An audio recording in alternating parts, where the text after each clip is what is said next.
yeah, I would push it to get something from them. You know what I mean? Like, I might even make suggestions. I really don't know. Okay, so let me ask you. Let's say we take care of the arrears. That stops. We give you the lease. That, you see how I keep reiterating the solutions? Yeah. And then I end with, I'm just gonna throw a number out there. Let's say hypothetically we could put between 3 to 5. Like, you know what I mean? Like, I'm gonna suggest numbers, but I'm not gonna offer. Is it 3? Is it 5? Is it like what would help you guys based on the type of property you're gonna rent? Like, what are you guys looking for, by the way, to rent? Is it a 2-bedroom? Is it okay? What is the average rent right now? Take them down that rabbit hole. Do you know how much your rent is gonna cost for the next property? Yeah. Okay. Do you know the average rent in that area right now? I'm asking them. Oh, I'm not really sure, but the location that I'm thinking, okay, you can literally even pull it up on Zillow for them. Okay, I'm looking at that location you just told me right now. It seems like the average rent is $1,800. So let's say we can take care of 2 months for you at least upfront, so you don't have to worry about that. You're taking care of 2 months for the rent. Okay, that's $1,800 times 2, and then put a little bit more in your pocket, obviously, to take care of the moving and whatever. Like, what does that look like? How much extra do you think after we take care of the rent? Yeah. You know what I mean? Have them say something before you offer, because now, let's see how it ends. But because they might, here we go on Monday. Anything can happen between today's Friday, Saturday, Sunday. They have the time to think Saturday, Sunday, and today afternoon, and maybe call around. You don't know. You see what I'm saying? And the daughter seems to be a little bit more on the savvier side. She might be shy, I don't know, but let's see. So you jump too quick to the... what do you think, Desiree?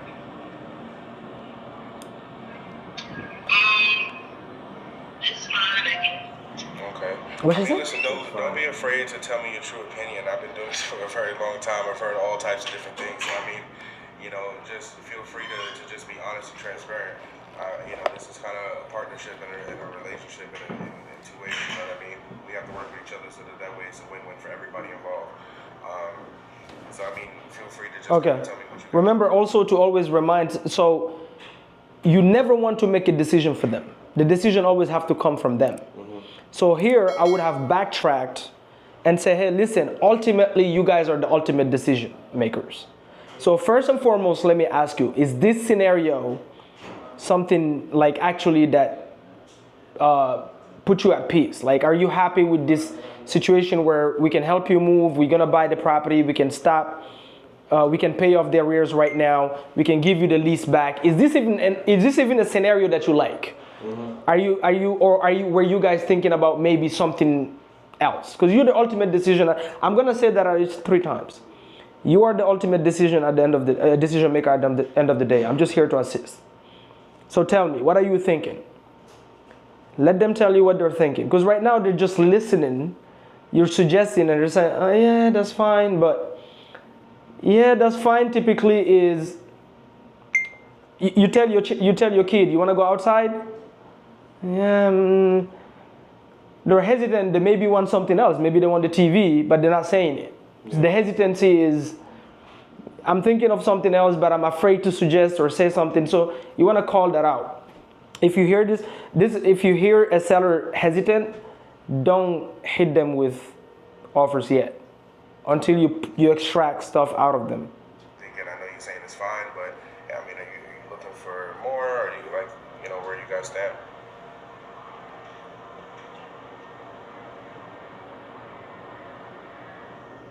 It sounds like I want to say that is probably what it is worth around that. Okay. What? She said that it's okay, I mean, after, so if we came in on cash and we did she's wrong. She's saying or asking? No, she's saying that that's what it's worth. For me, it's not my favorite. When you pull it up on Zillow, what's the estimate that pop up? 315. 315? How did she come up with 230? Why? Because then we're coming in and we're paying all cash for the property, $230,000, maybe $235,000, which is fine. But then after everything is all said and done, so 235 will give them how much in their pockets? 5? $5K. The 030, the 0230. The estimate is 341. Okay, they owe 230? They owe 164.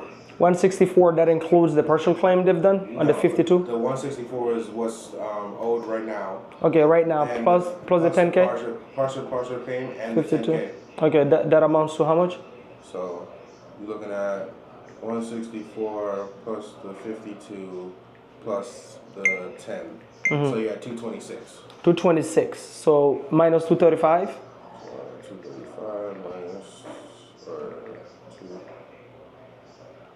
Yeah, just 235 minus 226. Nine grand. okay. This would put 9 grand in their pockets. Yeah. Okay, so it's actually not 5. You only get to have $5,000 walking away in your pocket, and for me personally, I don't really think that that's enough for all of the things that you were going to have to incur even after walking away from the property. So my second option, which I think is a better option, is where we have this program where we're able to come in and take over the payments on your behalf. So at any point, if you're not understanding something, please feel free to stop me, but I'll walk you through the process on how it would work. So essentially, we would come in and we would catch up the arrears, the past due balance. So I mean, as I checked it yesterday, it was $9,100. So we would come to the table with $91,000 or $9,100, pay that to the bank, and we would cure the loan in terms of that. And then the remaining balance that's left on the loan, we would then come and make the payments on your behalf. We would leave the loan in your name, and the reason why we would do that is so that we're able to make the payments on your behalf and build up your credit over the course of the next year or two, until we're ready to refinance onto the property and put it in our LLC, and then we can put anywhere between $10,000 to $15,000 in your pocket to give you cash to be able to walk away with. And I mean, how does that sound?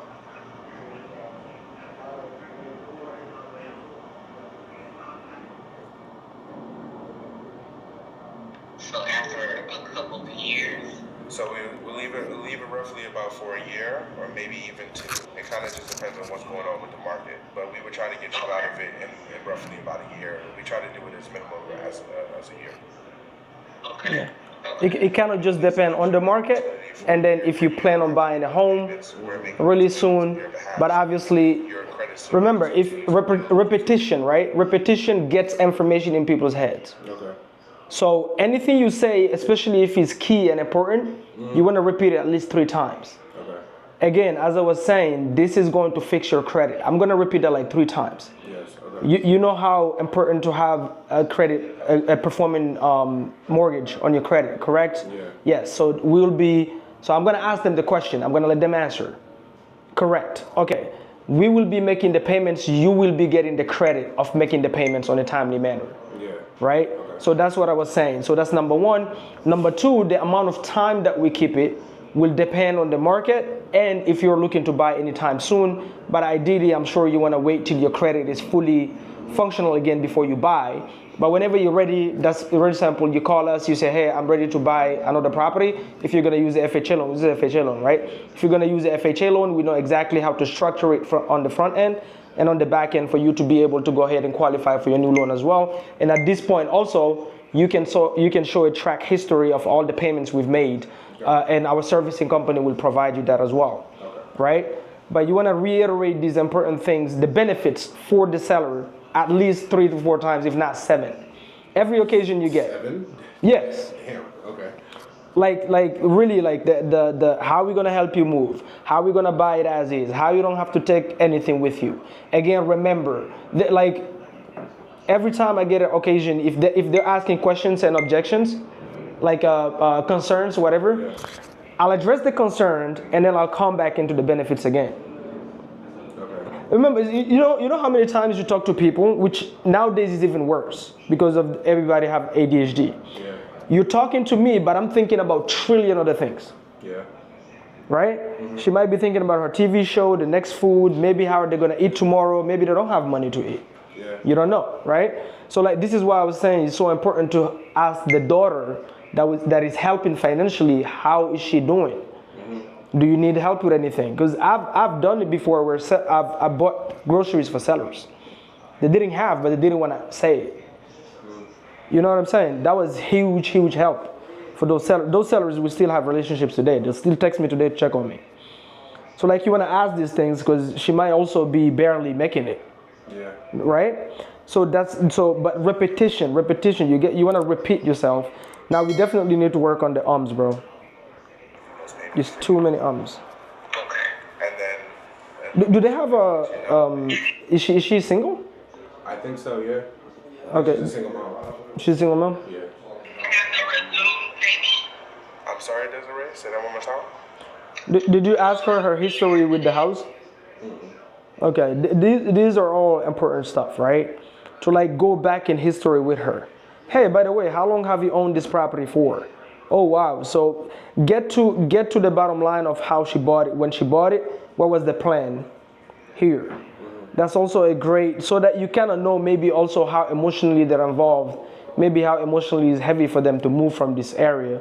If like when she bought it, she was thinking she's gonna live here her whole life, then she was married, then after a year, the whole marriage went to a shit show. So you know, like there is so many things that she need help with, and let her vent a little bit. Got it. Okay. You would have to resume payment. When you say resume payment, what you mean? After a year. Oh no. I'm sorry. Let me see if I'm understanding what you're saying. No, when we come in, we're purchasing the property. We're just making the payments on your mom's behalf, so that we can continue to rebuild her credit over the next year. But she's no longer responsible for the debt. She's no longer responsible for making the payments. We're taking over that responsibility entirely. The only thing is that she's left on the loan with the servicer, like with the mortgage company. But the bank, quite frankly, doesn't even care who's making the payments as long as the payments are being made. So, that's how we are able to help her rebuild her credit. And she's not responsible for that. And I know you guys are a little worried, right? Because it's like, okay, well, I mean... So here I would have given her an example to make it even more clear. So let me ask you a question right now. On whose name on this is this loan? Oh, my mom. Okay. So let's say hypothetically your mom wanted to go chill in Jamaica, whatever. And then she's not going to take her credit card. She don't want to have to pay anything. Can she let you make these payments and the bank wouldn't care? Could you pay these payments on her behalf? Okay, it's the same exact thing. The bank don't care who's paying as long as it's paid. Does that make sense? Oh, okay, yeah, it makes sense. You know what I mean? I'm still on the hook for the loan, right? But and something else very key you forgot when you told her that she won't be responsible for the loan anymore. The property neither. Yes. Right? So if there is a roof that caves, there is code violations, we get it because we own it. If tenants start complaining, we get those calls because we own it. Concerns about that, let me just let you know, one of the things that we do is we'll come in and put a performance deed in place so that, I know obviously civilians don't have the same power as a bank, right? You can't foreclose on someone. So in an instance like this, where we're coming in and we're exercising this option to take over the payments, what we do is we put a performance deed in place. Okay, so here, before I go into all the security blankets, too soon. Yeah. First, this is a new information for them. They're not familiar with the process. So I'm gonna pause right here and I'm gonna get as much feedback as I can. Hey, I don't even want to know what they like about it so far. I first want to know what don't they like about it. Okay. Hey, from everything I've said so far, so I gave you the cash offer. Did the cash offer make sense to you at first? Boom. What don't you like about the cash offer? Okay. The second option that we're discussing right now, which is, remember, this is an option. How I'm gonna repeat myself again, remember, you're the ultimate decision maker at the end of the day. I'm just putting options on your table. So the second option that I just put on your table, I don't even want to know first what you like about it. Tell me everything you hate about it. And I'm gonna shut up, I'm gonna listen. I need them to tell me something. Nobody likes everything. Like, what don't you like about it, right? Yeah. So I'm gonna persist, I'm gonna re-ask the question, I'm gonna make them laugh a little bit. No, I really need you to tell me. There is no way. Listen, when I go to my dentist, my dentition look good when I get out, but I hate him while I'm sitting there. Yeah. Right? It's just how it works. So tell me, what don't you like about it? You can be honest with me. Remember, again, is an option. You're the ultimate decision maker. And I'm gonna pause again. So they might tell you, oh well, now they might bring up but the loan's staying on my name. I don't know you. How am I secured? Now it's appropriate to bring the security blanket because they brought it up. Yeah. You never want to address a concern that was not raised yet until it's appropriate to do so. So for example, let's say you have the whole call and you do what I just said here, and they're like, well, actually the only thing probably I hate about it is I don't know much about it. Maybe I just heard or something. Like not bring up the you missing payments or anything, right? At the end of the call, at the end of that conversation, I'm gonna go, okay, so may I suggest you guys something? So typically when I bring up this option, I'm gonna tell you which are some of the concerns that most sellers want ask, and then the ones that they sometimes forget to ask or maybe think about. Then I'm gonna bring up the first, most sellers are concerned because the loan is gonna stay on their name. What happens if we default? Does that make sense why somebody would ask that question? I always want to make sure the seller is with me, by the way. This is why I always pause and ask and interact with them. Does that make sense why somebody would ask that question? Oh, absolutely makes sense. Yeah, because obviously you don't know me. If I default or something hit me tomorrow, like the loan's still on your name. You understand that? Oh yeah, I understand. Okay, fantastic. So, well, this is how we put the security blanket in place for you for that. So we put X and X and X so that this, now I'm gonna explain that one. I'm gonna pause again. Does this make sense? Yeah. Okay, what don't you like about this? I'm not every point I address, I want to get feedback and I want to interact. Remember, it's a conversation. I'm not just talking to myself. Yes. So I want to make sure every single step of the way they're following me because I know it's a new concept and I don't want to overwhelm them with information. And that's one of the things that Steve said to me after the call. I got to dumb it down and not address something that hasn't even been asked of me yet. Right.